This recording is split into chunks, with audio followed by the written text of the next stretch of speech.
Salam əziz qardaşlar. Gördünüz bax belə qızıl yelin heyvanlar satılır. Əksəriyyət bax belə büyünə sabah doğasıdır. Görürsünüz hamısı da birinci, ikinci qarma.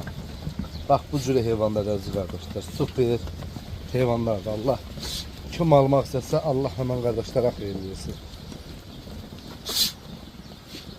500 baş heyvandır, 500 baş.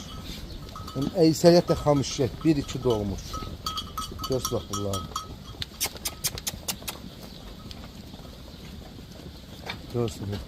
Hamısı belə yerin üstündə, bax. Gün sabah doğası heyvanlardır. Əksəriyyəti yetiribdir. Əlaqə nömrəmiz səhifəmizdə var. Kim istəsə zəng eləyib əlaqə saxlaya bilər. Bax bunların hamısı birinci qarmaq. İkinci qarmaq. Bax görürsünüz. Super heyvanlar.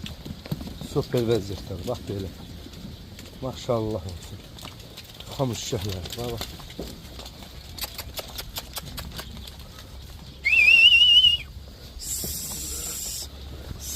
Maşallah. Toğullar görürsünüz. Birinci yer.